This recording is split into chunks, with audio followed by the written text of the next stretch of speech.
Hey, Renee. Thank you so much for joining on the podcast. How are you doing today?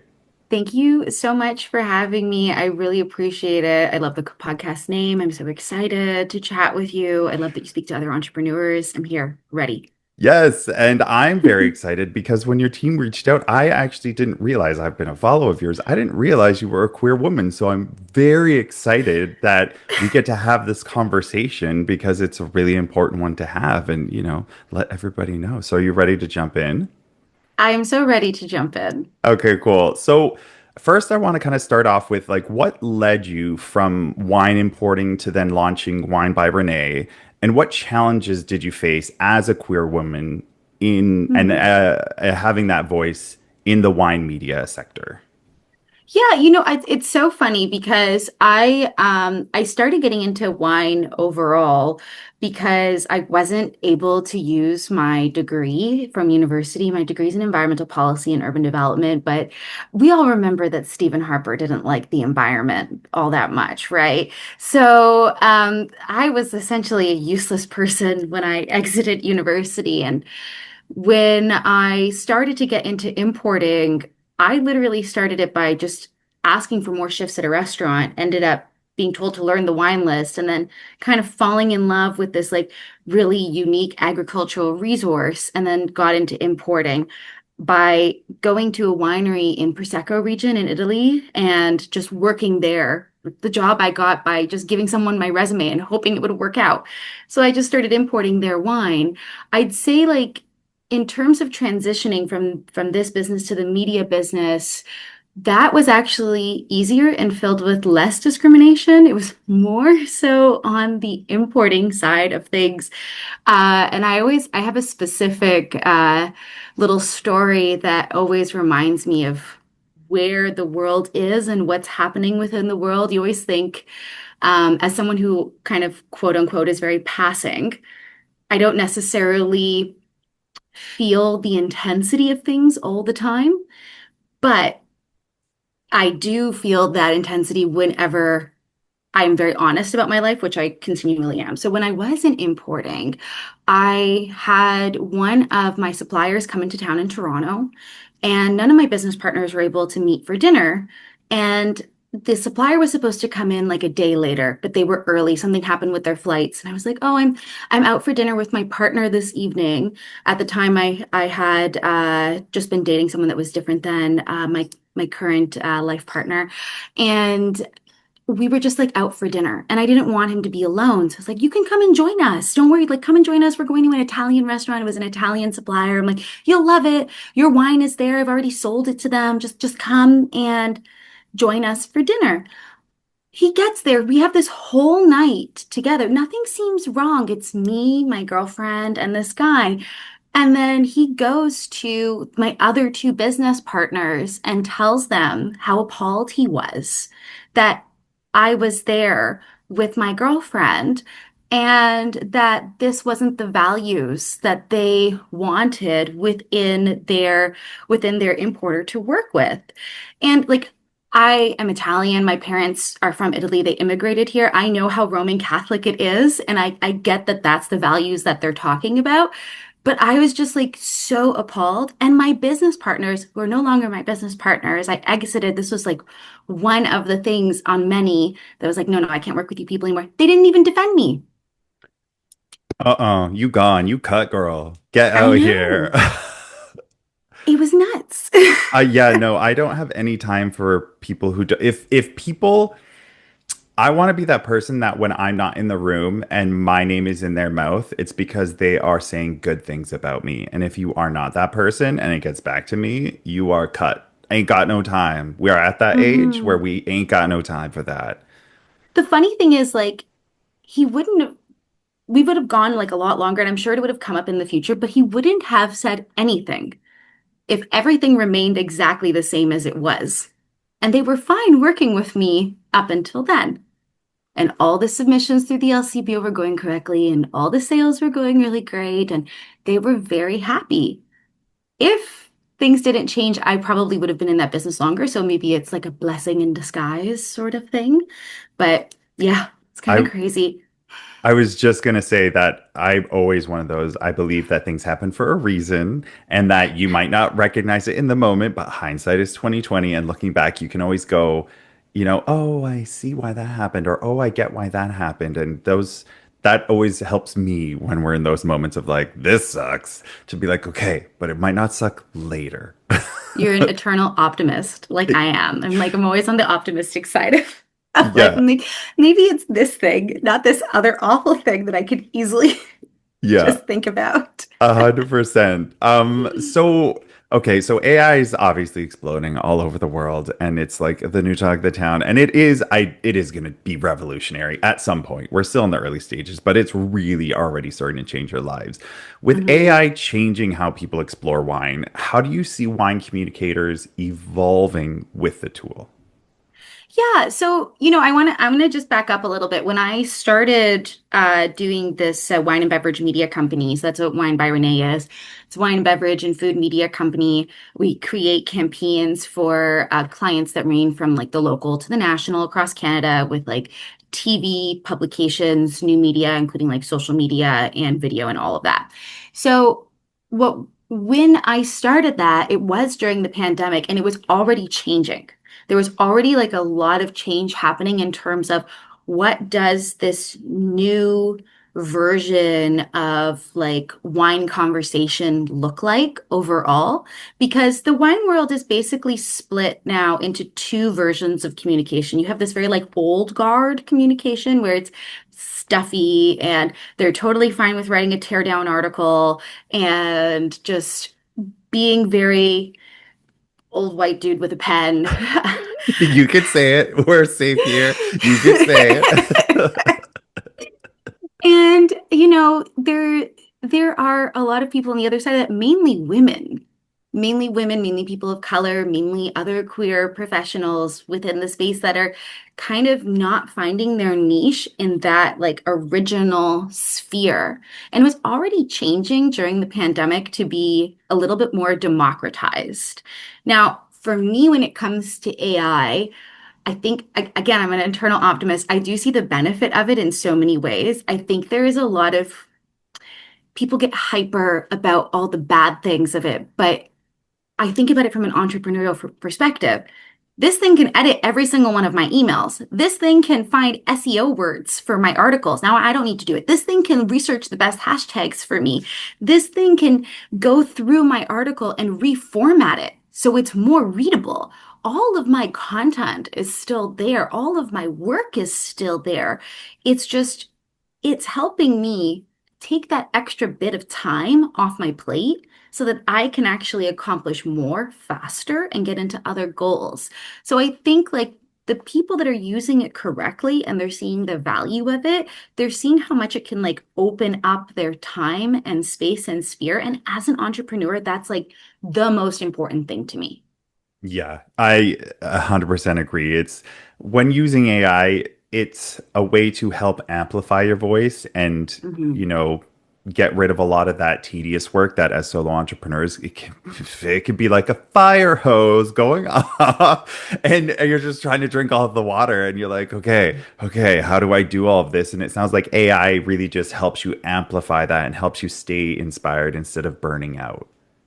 Yeah, and I feel like I have a lot of conversations with people that are very much like on the good or the bad side of it.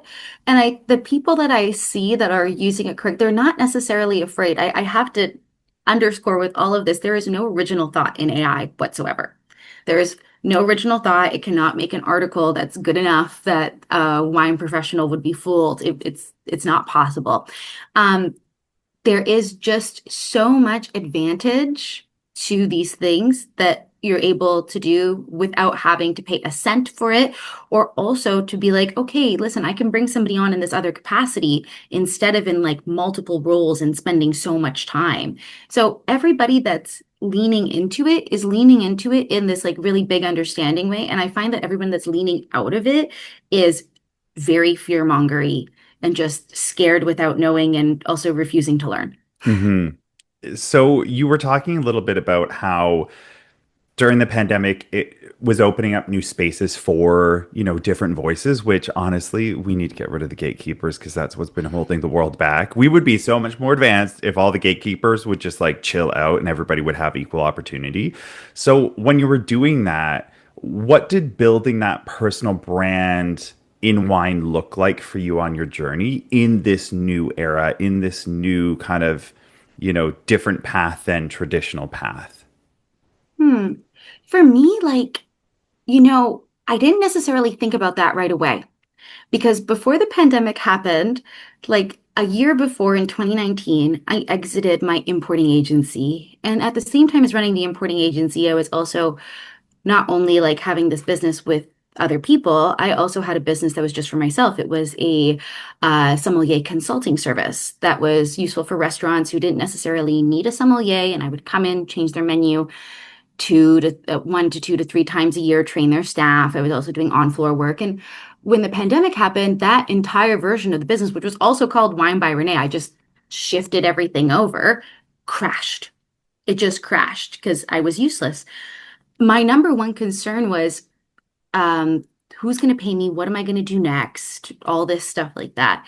And I was really trying to post more online. Right before the pandemic started, I had like 900 followers on Instagram. And now it's like at 27,000 some odd, whatever. And I had nothing to do. And somebody at the time had sent me this how to build 10,000 followers on Instagram thing. And I was like, what else am I going to do?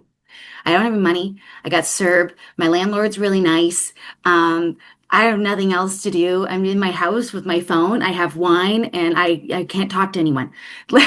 Like I can't see anyone. So let me try and do this goal and see if it would work out. And that was the original thought. That's it. That's all. Like maybe this is a pathway forward. And then from there, people would just ask for more stuff. I did virtual events online. I had a previous client who came to one of the restaurants that I was being a sommelier at.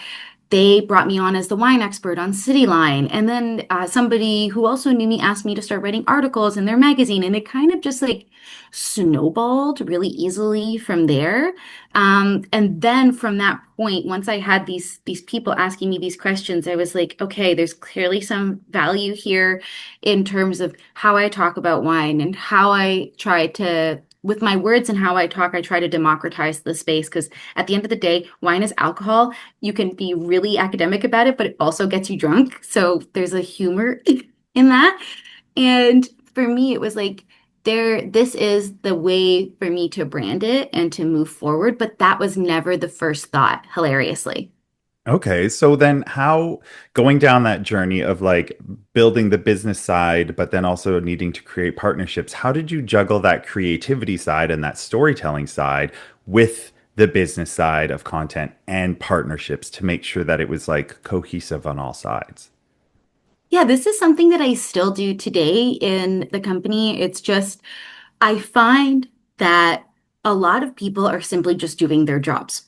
They have to tell me the thing that all of the other people in this winery business, in this agency, in this wines of region care about because they've all spent time, effort, and energy into thinking about all this, and they need to tell me that. It's not that all information isn't unuseful. A lot of it actually is useful, but sometimes a lot of it is actually just really packaged in a very, very salesy perspective. So, from my perspective, with anyone that I work with, I'm always happy to listen to what they want to talk about. Do I think that they are delivering that message in the way that I will deliver that message? No. But at least 80% of what they tell me is useful. Yes, it's about the context and the Yes. information, and then you become like it's almost like speaking another language, especially in media, to be able to like convey that story in a way that's warm that people like instead of a dry wine. You have more of a warm, like But you're the one who brings a little bit of a zhuzh to it. it's true, and that's actually how I see like the role of a sommelier, even when I was in a restaurant, is I am a translator of what you like and what is made. And through that, we can figure out a great evening for you. And now I am this translator again, but I also apply a lot of context to things. So in my work, I don't write take down pieces of wines. I don't write bad reviews. I don't believe in putting that out in the world. But at the same time, I believe that some wines that academics in the industry don't think are good, people are buying and they're multi-million dollar companies. And these people are paying attention to it because they like them. So it's not necessarily that this is an award-winning, amazing, change your life, oh my God, keep it in your cellar, aha wine. This is a wine that people like, and there's a context to that. 100%. There's those times where you're just like, I just need a good $15 bottle of wine because it's cheap and I want to go drink wine and I don't want to spend $1 million.